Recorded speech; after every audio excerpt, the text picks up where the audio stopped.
Sir, বলো। Likely to মে এবং মাইটের মধ্যে পার্থক্যটা কি আর কোনটা কোথায় ব্যবহার করব? আচ্ছা আচ্ছা, লাইকলি টু মে এবং মাইট এদের মধ্যে পার্থক্য কি এবং আমরা কোনটা কোথায় ব্যবহার করব, তাই তো? হ্যাঁ। আচ্ছা, প্রথমত লাইকলি টু মে এবং মাইটকে আমরা সম্ভাবনা অর্থে ব্যবহার করি, ঠিক আছে? তবে লাইকলি টু যখন ব্যবহার করব তখন সম্ভাবনা অনেকটা কি হবে, বেশি হবে, প্রায় নিশ্চিতের সমান। আর যখন আমরা ব্যবহার করব মে তখন সম্ভাবনা থাকবে মধ্যবর্তী স্থানে। আর যখন ব্যবহার করব মাইট তখন সম্ভাবনা একেবারেই কম। বোঝা গেল এবার? যেমন বললাম, আজ বৃষ্টি হতে পারে বা আজ বৃষ্টি হওয়ার সম্ভাবনা আছে। ইংরেজিতে বলতে পারি it's likely to rain today.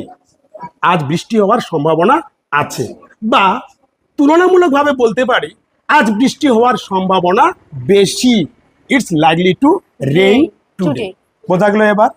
এবার মধ্যবর্তী স্থানে যখন সম্ভাবনা থাকবে তখন আমরা ব্যবহার করব কি, মে।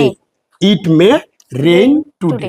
আজ বৃষ্টি হতে পারে বা আজ বৃষ্টি হওয়ার সম্ভাবনা আছে। বোঝা গেল?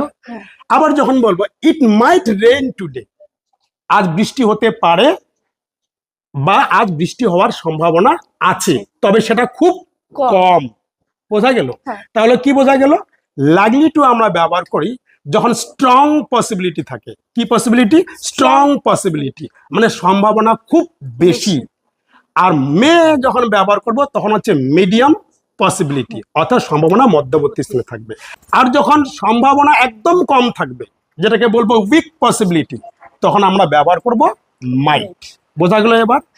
তাছাড়া মেয়েকে আমরা অনুমতি চাওয়া বা অনুমতি দেওয়ার ক্ষেত্রেও আমরা মেয়েকে কি করতে পারি, ব্যবহার করতে পারি।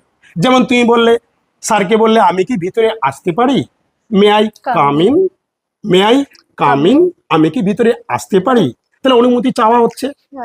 এবার স্যার বলল yes you may come in, অনুমতি দেওয়া হয়ে গেল, হ্যাঁ তুমি আসতে পারো, ইউ মে কাম ইন।